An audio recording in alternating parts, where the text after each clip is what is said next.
Hey guys, welcome back to this week's episode of Weekly Hardware Recap. Today we have a few motherboards, a few graphics cards as usual. We got a lot of cases today, and we also have a lot of SSDs and some new RAM from Gigabyte. So stick around for that, and let's get into it. So the first thing we've got is Aours Z390 Extreme Motherboard. This is their top of the line board. Now it has a lot of RGB, but unlike their other top-end motherboards, like their old X299, Z270, I think maybe even Z370, I don't remember particularly, they don't have the RGB lights on like everywhere, like the PCIe slots, RAM slots, that kind of stuff. I think it looks a lot more classy. It just makes it look like a lot nicer board. But they do have, yes, a lot of RGB everywhere. It's a lot of RGB. If you don't like RGB, you're not going to like this board, but it's much better than other ones. Some interesting features is it has a right-angled power cable, which, in my opinion, it looks nice, but in my opinion, if you have sleeve cables, I want to show off the whole thing. But, you know, some people like it better. It also has like a little cutout where the SATA cables are. I just think, you know, it's worth mentioning. It doesn't really do anything, but it's worth mentioning because it's pretty different. It has built-in IO shield. It's got 10 gig LAN.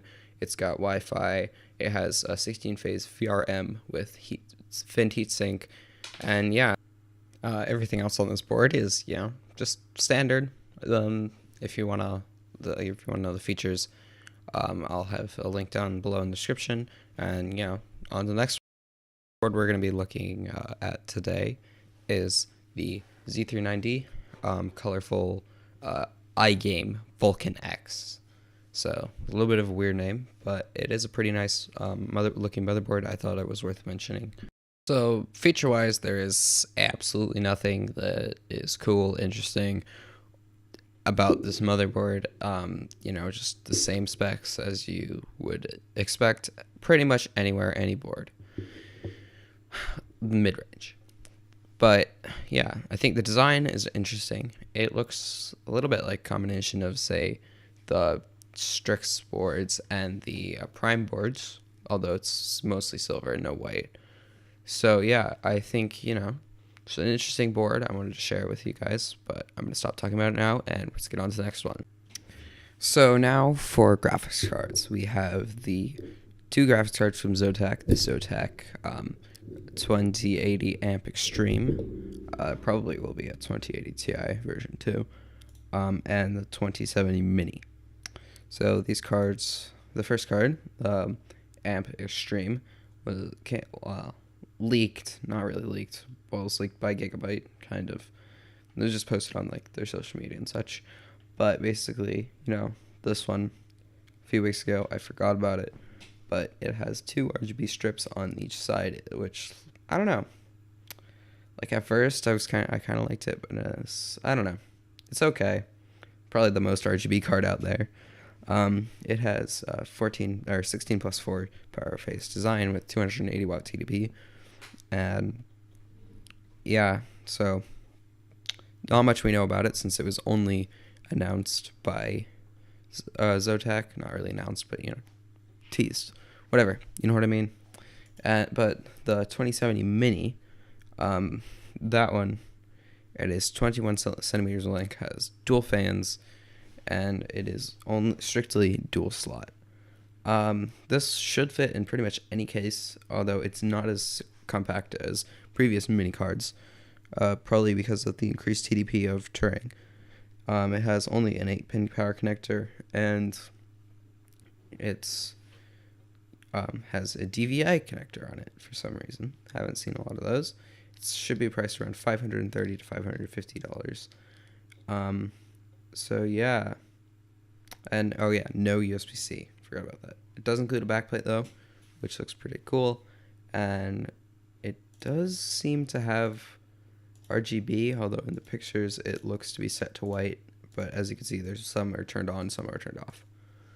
Anyways, yeah, so that's about it for the graphics cards for today. Now into cases. So the first case that I'm going to talk about is the one that I think is the coolest. It's the new Thermaltake case.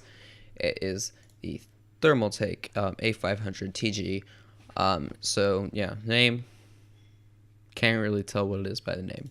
But basically, it has a like full aluminum sort of curved front and top, and then on the side it has some vents, and the tempered glass, like, it goes in, it's like indented on the vents. I think it looks really cool. The design is really different from a lot we've seen, and it doesn't look like one of those just cheap rebrands of the same chassis from 5 different manufacturers that a lot of cases are nowadays, especially from Thermaltake. But I would buy this. There's not a lot of cases that I would want to replace my case with, not because my case is particularly good, but just because if I was going to replace it, I would want something that I really like. So yeah, it's got built-in cable management straps, which, standard. Doesn't have, it has rubber grommets. Sorry, yes, it does have rubber grommets, which is really good to see. It has a ton of hard drive cages if you're into that. Power supply shroud. It also supports up to a 420 millimeter radiator, has 3 pre-installed fans, and it looks like a really solid case. This case is something pretty special. If you remember back at Computex, I don't remember if it was this year or last year, but there was that Corsair case that was like orange and carbon fiber, and it was like insanely expensive because it had curved carbon fiber all over. The Cooler Master is making a C700p with real carbon fiber all over it. Only going to release 5 units. They're teamed up with this modder Marks Fabrications, and so 5 units. If you get your hands on this, like, man, I couldn't even afford a single C700p without any carbon fiber. But if that's your kind of thing, then you got the money for it, then I bet it's going to be a really nice case. Nothing else is different except for the carbon fiber. And so the last case we've got is the AeroCool Playa Slim. That's a weird name, but basically what it is, it's a micro ATX case, but it's very slim, so it doesn't support a full-length graphics card, which I don't like that. I feel like they could have sort of moved it around in a way that could have done it, although, I mean, maybe not. I don't know. But it has RGB strip at the front, and it has 2 80 millimeter fan holes, basically. So it's got 4 slots of half-height PCIe, SFX PSU support. It can support 3.5 millimeter hard drive a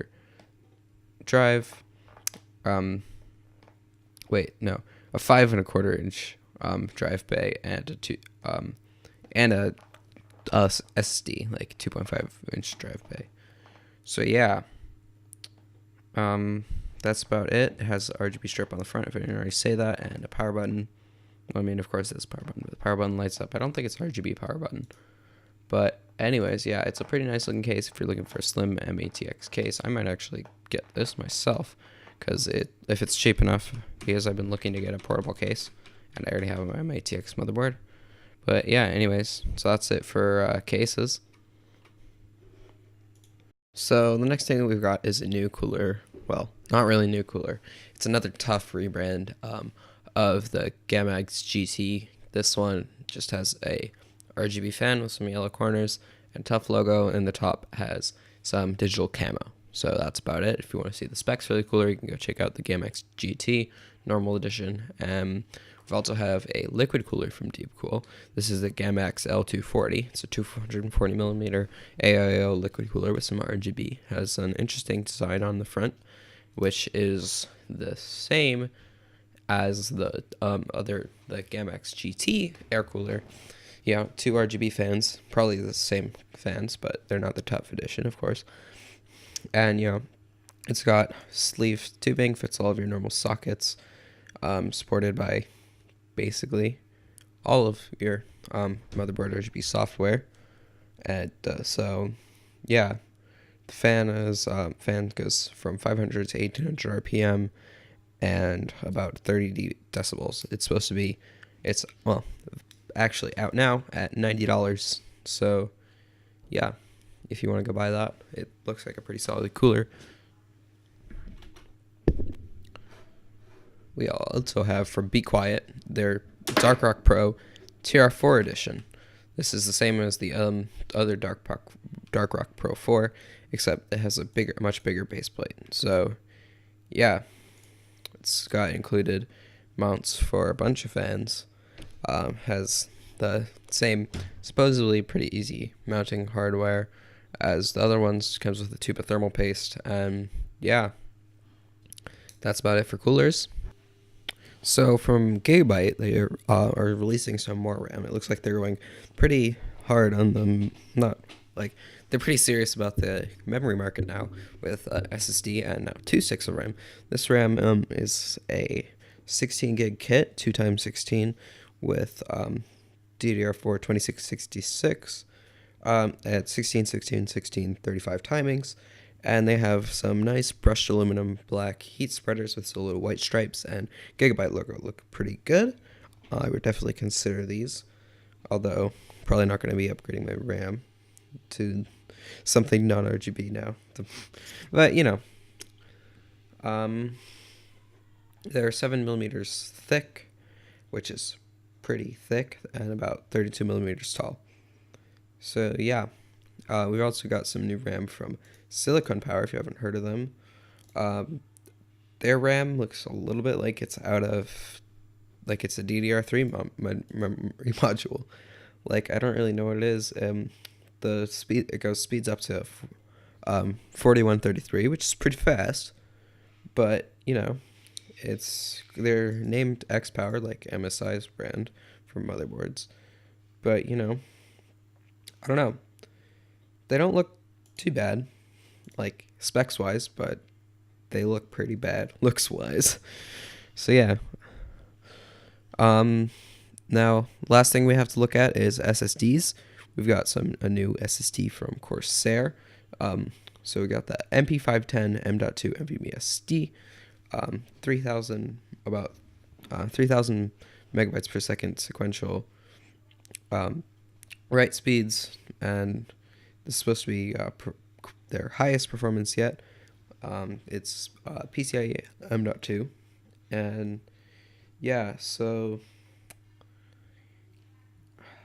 I don't know much more about that, but you know, it looks like a pretty solid SSD. Nothing too bad about that. So yeah, and we've also got a new SSD from Crucial. So this SSD is one of the first SSDs to utilize QLC NAND flash, which is a cheaper version, but it's still an NVMe drive with speeds, write speeds of 700 megabytes per second, and 5-year warranty, and you know, so it's supposed to be more budget oriented. I don't know the price yet, but the prices should be much cheaper than like your 970 Pro or whatever. But yeah, so last thing that we're going to be looking at is the Mushkin Source M.2 SATA SSD. It's green, not the best look, but if you're just looking for pure performance, it has read speeds of 560 megabytes per second, and writes of 520, and for sequential. So it's supposed to be under $100 for a 960 gigabyte variant, which is a pretty good value. But again, it's just a SATA SSD. So yeah, that's it for today. I hope you guys enjoyed the video. If you did, we'd greatly appreciate it if you consider hitting the like button or even subscribing. If you have if you want to talk about any of the new product releases, do so in the comments below. And yeah, see you next week.